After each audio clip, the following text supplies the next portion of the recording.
Hello, my name is Clair Barrus, and you are listening to Gospel Tangents. It's the best source for Mormon history, science, and theology. I'm Rick Bennett. In the 19th and 20th century, dowsing rods have been commonly used to find water. It turns out that Oliver Cowdery had one of these dowsing rods, but he believed his could allow him to get revelation.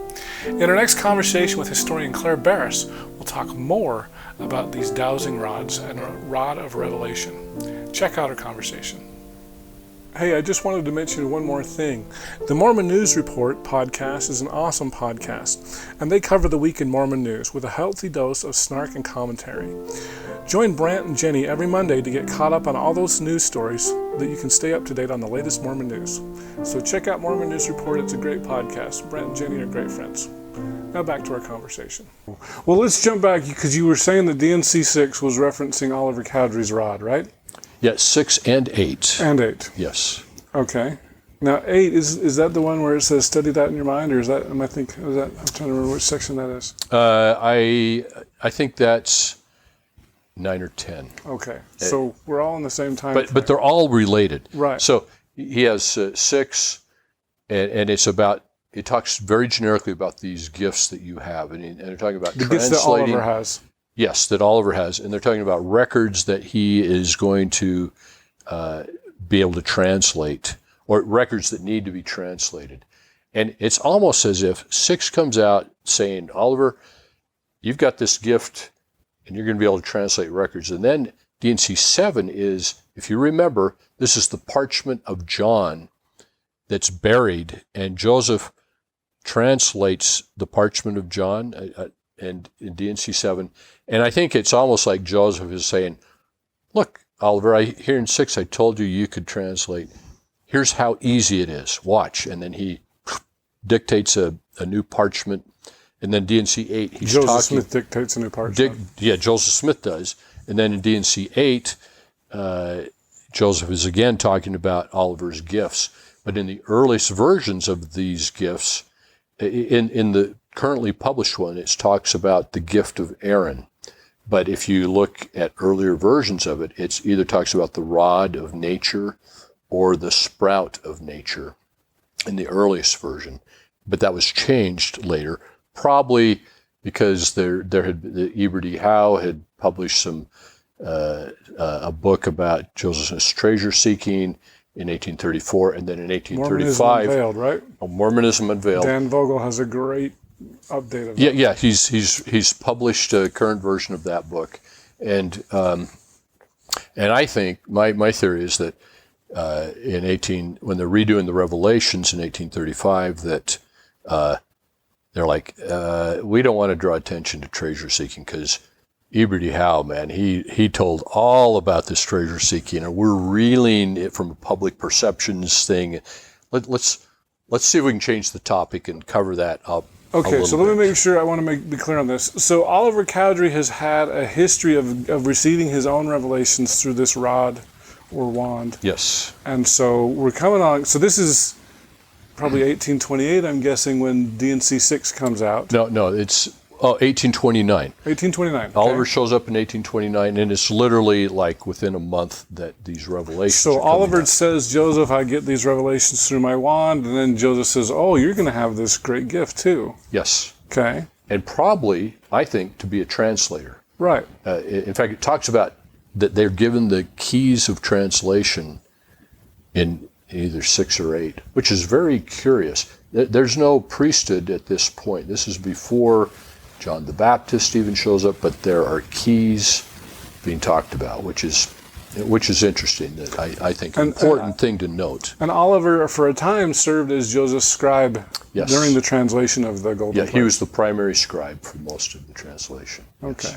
Yes. Yeah. Now, I've heard that they're related distantly. Joseph and Oliver, they're distant cousins. Do you know anything about that? I know as much as you do, Rick. Okay. Our listeners will have to 6 cousins or something like that. Was it that? Was it? Yeah. So they're not very close at all, but okay. All right. So Oliver comes. Joseph says, you're going to have this gift to translate, but then he has a problem. And so right. So then we get, I think it is D&C 10, where it says you must study that in your mind. And Right. that's the scripture that all of us are familiar with. Yeah. I don't think most of us are familiar with these rods. Right. Especially that Oliver had. So that's very interesting. And so Joseph had a seer stone through which he translated. Oliver has a rod. And I think my guess is that was what he was supposed to translate through, because he'd been getting revelations through it already, just like Joseph had been getting revelations through his seer stone. Both are treasure-seeking tools. It's like, why wouldn't it be? It seems the most obvious thing. And so Oliver, here's how I read it. Joseph, it's easy. Man, he pops that hat into the rock into a hat, and man, he's seeing stuff. He can see just like that. It's easy, and revelations come popping in, and he doesn't even have to try. And then Oliver is like, well, like me, right? You give me anything, it'd be like me, tell me some stuff. And it just doesn't happen. It doesn't happen for Oliver. He's just like, and Joseph says, it's easy, Oliver. You just study it out in your mind. And if you feel good about it, what you think the translation is, that's it. So is Oliver, and if you're like, have a stupor of thought, then that's a wrong translation. But then it never works. So is Oliver trying to use the seer stone, or is he trying to use the rod? Well, we don't know. I think it's the rod. Okay. But maybe, I don't know. It could have been. There's from what I understand, those seer stones were supposed to be individualized, and so if Joseph could use a seer stone, nobody else could. You have to find your own seer stone. Isn't that right? I don't know. I don't know much about that. Okay. Yeah. Whatever it was. And there's a little section in the Book of Mormon translation where Joseph is the scribe. And he's writing stuff down for a little section. And it's actually talking about like different offices in the church. And again, I'm going from memory here. Mm-hmm. Later, Oliver is given the task of dictating section 20, which is about the different offices and what their jobs are. And there's a slight possibility that was Oliver's attempt to translate, because Joseph is the scribe. So who's dictating? Maybe Oliver. I don't know. Oh, really? And it seems to parallel the kind of text that Oliver later and this we know is the golden writing. Plates that Oliver's trying to translate, right? Yeah. This is golden plates, and it just happens to parallel stuff we know Oliver wrote later that's in section 20. Who knows? It's a possibility. It's a stretch. It's a big stretch, but it's worth thinking about. Well, cool. All right. So where do we go from here? From section 10. Oh, let me say one. Let me say one more thing about. Section 10.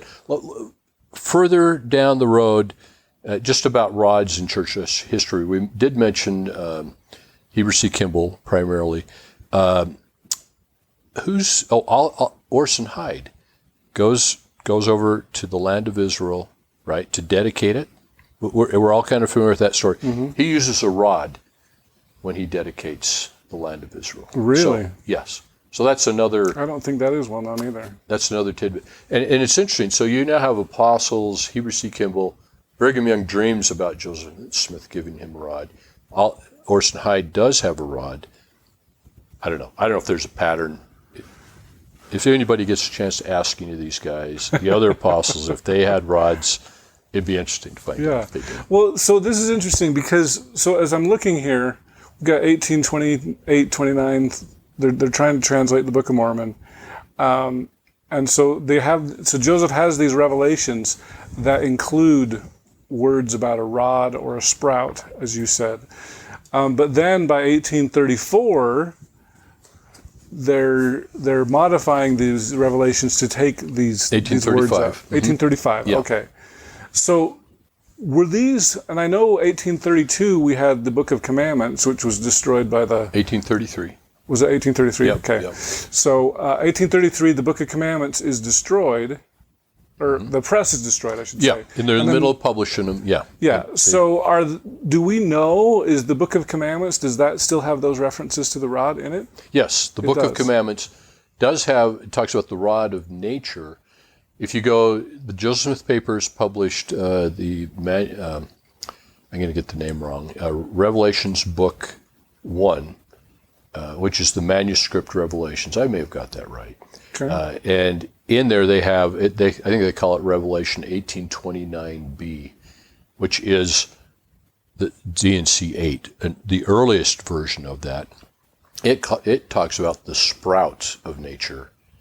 And then there's some handwritten changes in there. I think it was Sidney Rigdon, and he modifies it, and I can't remember what he modifies it to. And then in the Book of Commandments, it shows up as the rod of nature. And then in the current edition of the D&C, it ends up being called the gift of Aaron.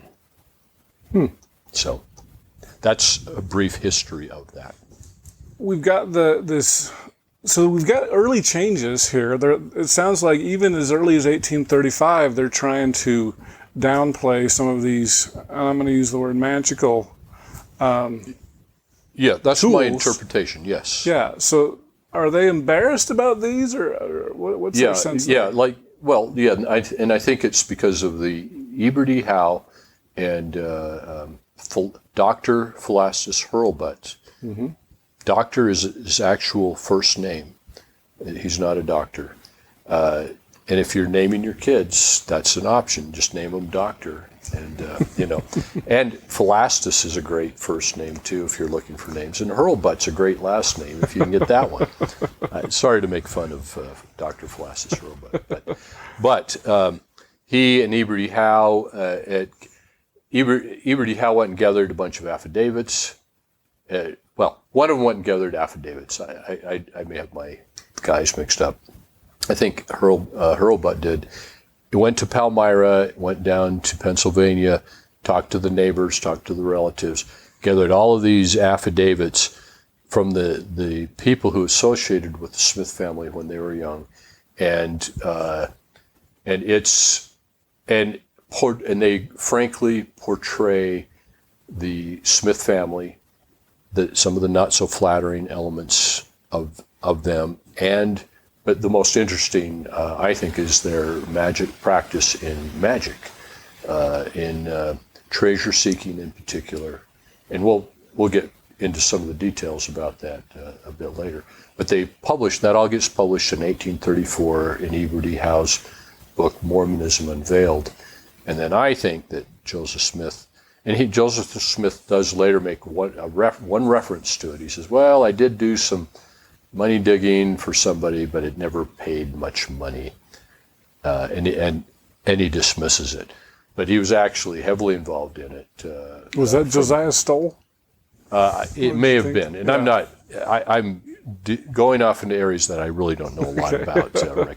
I know there was a big issue. But I think that might have been. He had a mine, a silver mine or something down in Pennsylvania or something. I can't quite remember. I'm not super familiar with that either. So. So I think in 1835, Joseph wants to change the subject because in 1834 this book came out, and they send missionaries out trying to combat this stuff. So it really is a public relations crisis for Joseph Smith. And so I think that's probably why they changed the text of D&C 8. All right. I hope you enjoyed our conversation with historian Clair Barrus. In our next conversation, we're going to talk about some terms that are common to both Masonry and Mormonism. At the end of the Royal Arch ritual, they talk about that someday we will, the initiate that's going through the ceremony will go into the Grand Council in heaven, that they'll pass through the veil in heaven to the real, true heavenly Grand Council, and they call this the ceremony of exaltation, which is interesting. So we have a few Mormon-y words. We've got or Masony, right? Masony, or Church of Jesus Christ of Latter-day Saint-y words, we can't use that anymore. Yes, I'm trying to correct that. Sorry, I get carried away sometimes. If you'd like to hear the entire interview uncut, please subscribe to patreon.com/gospeltangents, and for just $5 a month, you can hear the entire interview without any interruption. If you'd like a paperback version of our transcripts, go to Amazon.com and do a search for Gospel Tangents Interview. Also, if you'd like to give the money to me and not Amazon, please subscribe on my website, and I'll be able to send you a transcript as soon as they are completed, and click the subscribe button. You can also find our latest information on Facebook.com/GospelTangents, as well as we're on Twitter @GospelTangents.